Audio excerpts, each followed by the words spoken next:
Week 13. We're doing a bit of a fun race here. It's the Ferrari 296 at Misano, a track that I felt quite confident in, but hadn't practiced in the Ferrari all week, and it kind of showed in my qualifying time. We qualified second with a 136.2, nearly over a second off the pace from Kirill. So we'll see how we get on this one, but it's going to look like I need to step my game up to be any bit competitive. So welcome guys, week 13, we're starting in second. I didn't realise this was a standing start race. Never started this car from a standing start, so here we go. As we accelerate, we tried to not go full bore throttle, just trying to manage the acceleration and the wheel slip. I know from experience in this car, from many practice sessions, it likes to spin out. We get a really good start right here, passing Kirill, the guy who qualified on pole. He actually drops back a few positions. If you keep an eye on the relative in the bottom right corner, he drops back down to fourth. And at this stage, we're thinking, we have a chance here. He's dropped back if he gets tangled up in an accident, or if he doesn't make his way through the field through those cars. Maybe they were a bit slow in qualifying like me and could increase their pace, and hopefully we can get a good run through the race and see if we can get a good finish here, possibly finishing first. We'll see what happens. But we couldn't ask for a better start there on that one. I think we absolutely nailed it for zero practice starting this car and launching it from a standing start. The 296 series is all rolling starts. So starting this car from a standing start, I was kind of very nervous and thinking to myself, well, crap, how am I going to manage this? What's going to happen? And I was very happy with the way I started the car. The amount of wheel spin that I got was minimal, and I really launched. I probably, with a bit of practice, could have done better, but I was very happy with that start. So we're coming around on lap one. We've got a bit of a tiny gap between us and Christopher. Christopher, he was slower than us in qualifying, but he is our kind of rear gunner, so to speak, between Kirill and ourselves. Kimi was momentarily ahead of Kirill, but he, I'm assuming, is still fairly new to the service, so he wasn't putting up much of a fight with Kirill. Kirill was over 3,000 iRating, so he was definitely a quick driver.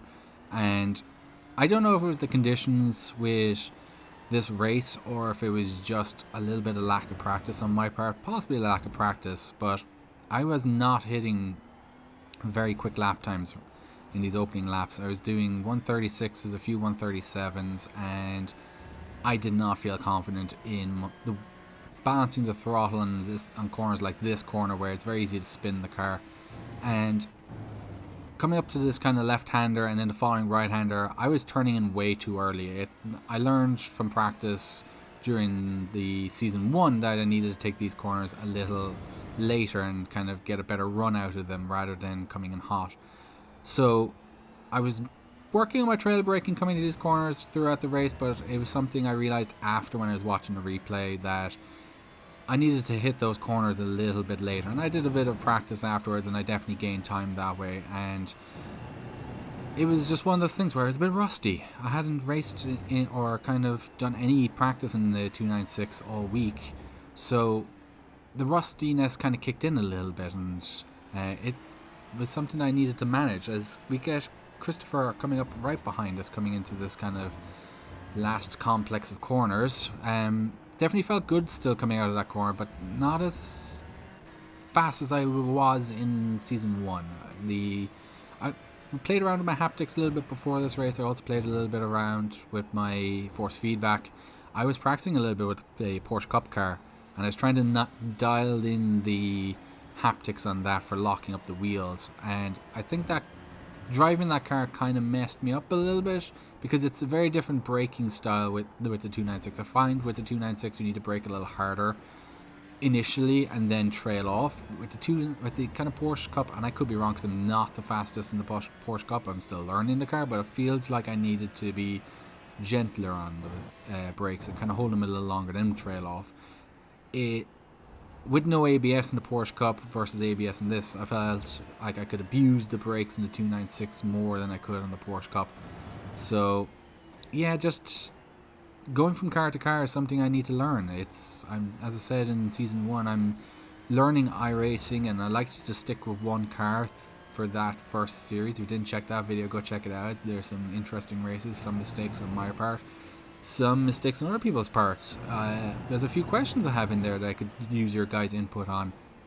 And going from car to car after spending an entire season primarily just racing one car, it was a bit of a struggle. And I know the Porsche Cup car is a very difficult car in general, but getting back into a car I should be familiar with, I don't know, it just didn't gel initially, and it showed in this race. As you can see, my fastest lap is like 1:37 right now. We're going to see what happens now when I come around this final corner, see if I was a little bit quicker. I definitely gained a little bit of time on Christopher, gained maybe 0.3 of a second. He's still there, he's still holding Kirill back, and it's one of those things where I'm hoping he holds him up for longer, and I hope he can fight him out, and maybe an ideal situation is I never want somebody to get taken out of a race, but from my greedy point of view, if Christopher and Kirill tangle together, then it's a perfect outcome for me.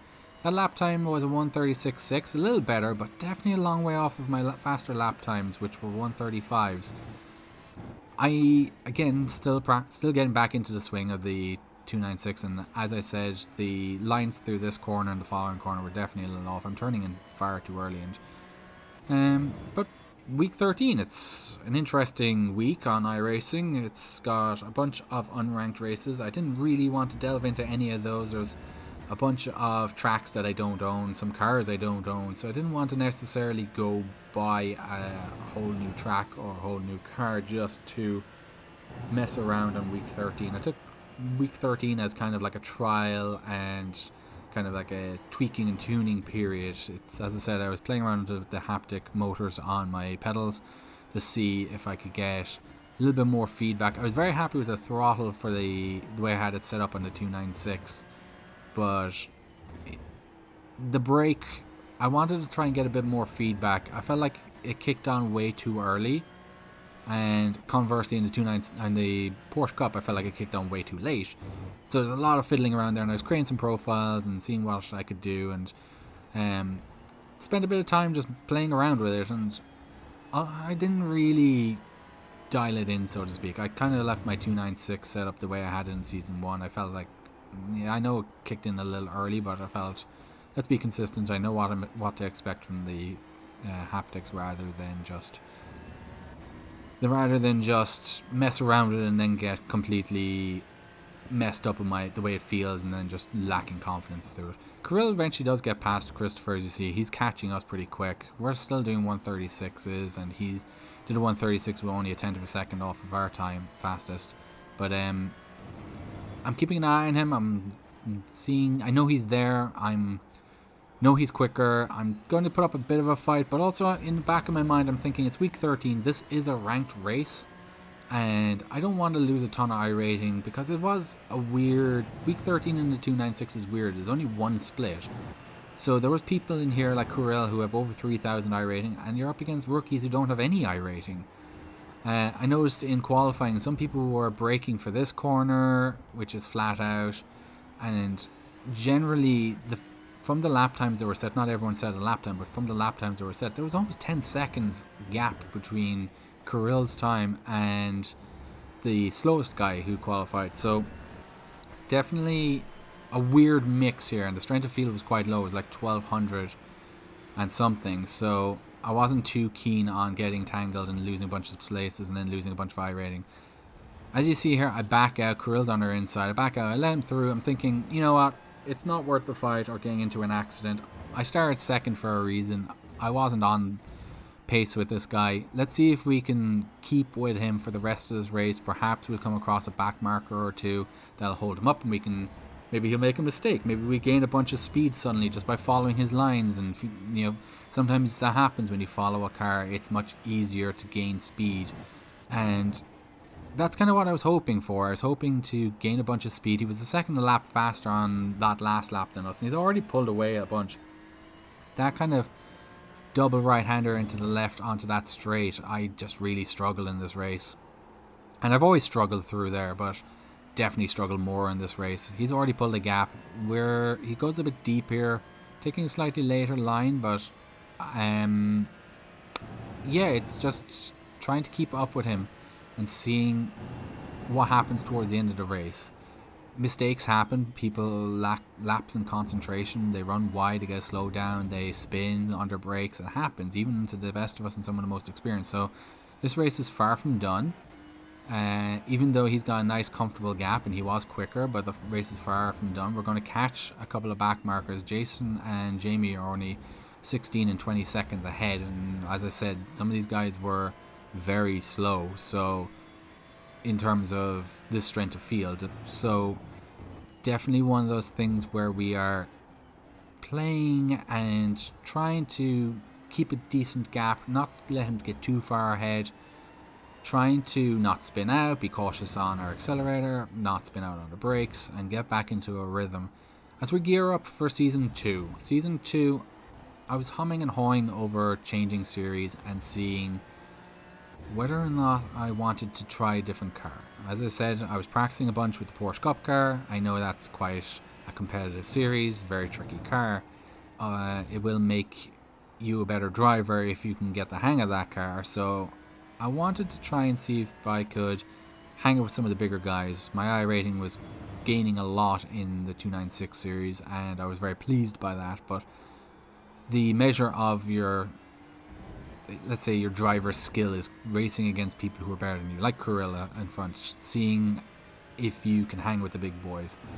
And I wanted to see if I could do that with the Porsche Cup. I also was kind of thinking maybe sticking with a 296 for another season and get a bit more practice with that, and then jumping into something like IMSA or some of the GT sprint categories and seeing, just carrying the 296, the car I'm familiar with, rather than jumping into a different car and seeing how I get on there. I know it's not the fastest car. From what I've seen, the BMW is a faster car in the kind of GT series, but yeah, I just kind of would be more beneficial to stick with something I'm more comfortable with rather than jumping into something that is ultimately faster, but with my lack of experience will probably end up being slower. So we're coming across the line here. The gap is increasing. He's about 3 seconds ahead, but we can still see him. We're gaining on Jason ahead. He's only 5 seconds ahead of us, so he's about 2 seconds ahead of Kirill. You can just about see him there a second ago. You can see him here now again as we're coming into this right-hander. So Kirill's catching him. Hopefully he gets held up. Maybe he's not paying attention to his mirrors. Maybe an accident might happen. That's kind of what we're hoping for. He does back out. He did hold up Kirill a little bit, and I heard on the radio in this race that Kirill was not happy with Jason and how he gave that place up. I don't think it was too bad. He didn't lose a lot of time, maybe a second at most. I know it's frustrating when that happens, especially when you're fighting for the lead, but I'm not putting him under too much pressure here. Kind of maintaining the gap. I was maintaining the gap as well with Christopher behind. He's at 2.6 seconds. So the gaps are slightly increasing between myself and the car in front of myself and the car behind, but I'm kind of in no man's land here. Jason kind of threw me off there coming into that hairpin. No fault of his, it's just I was concentrating a bit more on him rather than concentrating on my lines and my braking points, and kind of ran a bit too deep into that corner. That cost me a little bit of time. But yeah, I was toying with the idea of jumping into a different series, and I think I haven't fully committed to it, so if you can give me you guys' opinion on this one, it'd be great. But I'm thinking one more season with the 296, see where I land with being competitive in that one. I'll be more top splits, so it'll be interesting to see how that affects my iRating, how that affects my standings in the championship. I know I did quite well in Division 4, but I'm going to probably be in a much higher division now, so it'll be very interesting to see where I end up with one more season. I'm curious there, and to see if I can gain more time in the 296. The only thing with the 296 series is I was looking at the preliminary schedule on the forums, and I saw that there's a bunch of tracks I don't own, but there's a bunch of tracks there that get raced a lot, like Sebring and Spa, and I'm thinking, it'll be an investment for other races in the future, and then I won't have to buy them in other series, so maybe I'll just buy these, race one more season in the 296, eliminate the variability of trying to learn a new car, stick with the 296 on tracks that I don't know, and learn the tracks but not the car. And as you can see here, I wasn't sure what Jamie was doing. He took a tight line, and I was initially thinking just going up the inside of him, but he kind of blocked it off. And then I'm thinking, okay, I'll go around the outside of him, but then he goes wide to try and probably leave me through, and it was just a bit of a mess. That held me up a little bit, but again, I'm not catching Kirill and I'm gaining time on Christopher, so it's not the end of the world. I'm not panicked about it. But getting back to the series, I'm thinking again sticking with the 296 for one more series, learn a few more tracks, get used to iRacing for one more season, see how I get on with, let's say, stiffer competition in the higher splits from a full season, and seeing how I get on there. And it's going to be interesting. It's going to be a lot of fun, I think. And when I do have a bit more downtime, because there's some tracks that I do own and tracks that I have raced on in the upcoming schedule, for those tracks I won't necessarily need to put in as much time. I would still like to get faster and get more consistent, but I don't have to learn braking points. So that speeds up the process of getting prepared for a race during the week, possibly allowing me for more races, but also possibly allowing for practice in a different car like the Porsche Cup. Or maybe jumping into a GT4 series and seeing what that car is like. Or maybe something interesting like the Radical. I was watching Pit Bits and seeing his race around Oulton Park in the Radical, and that actually looked a lot of fun. It looked tricky, but it looked a lot of fun, and I do like Oulton Park. That was a week 13 race, so maybe the Radical might be something to try out for a bit. So I think ultimately that's what I'm going to do. It's not 100% set in stone, but it's looking likely that that's what I'm going to do, because I enjoyed the 296. I want to learn some new tracks. I don't want to have to learn a new car while learning new tracks, so I think that's probably for the best. Might not create the best content, but at least for the overall end of season recap at the end, we can look back and say, it's a full season again, possibly doing full 12 races rather than 8, and seeing how that affects everything, seeing how the higher splits, because my iRating is much higher than when I started season 1, see how that affects everything. And that I think will be a lot of fun. As we're coming across here now to finish the race, we finished in second. I was pretty pleased with this. We finished in second after starting in second, and I can't complain too much about that. So, finished second overall. Pretty happy with that. I was car number 3, so third highest iRating in this lobby. It was a one split. Strength of field was 1227, so a bit of a weird one. As I said, Kirill in front had 3600 and I was 22. So happy with the result. We gained 46 iRating and we gained a little bit of safety rating. Not going to be getting promoted at the end of the season. I don't have the required races or time attacks. I was concentrating on 296 and not really interested in trying to go for A license. Maybe in another day. But 2 incident points overall. Pretty happy with that. 136.6 was my best lap. Second and a bit off of Kirill's lap. I should be much closer than that, but yeah, it was okay. Not the best race in the world, but not the worst. It looks like Christopher got a ton of iRating and a ton of safety rating. He should be very happy with that race. Almost half of a point in safety rating, and 74 iRating. That's just really good race by him. Even though he had 5 incident points. Interesting. Scrolling down, we'll see who was the biggest loser. Biggest loser was probably Mark with negative 67 iRating, so bad luck on him, finishing down in 15th. And that was kind of why I left Kirill go. I didn't want to fall down the order and lose a ton of iRating. As you can see, there's a bunch of rookies in here who have no iRating, and a couple of disconnected straight away. So yeah, that's it, guys. Just a quick week 13 video, giving you guys a bit of an update for the upcoming season. Hope you guys can join us for those videos and the season recap once I do it. It was a lot of fun doing the season recap for season 1, so very happy with that one. And if you guys like this video, like, comment, give me some tips, give me some pointers for season 2. I always want to hear from you guys, and if you want to subscribe. So see you in the next video.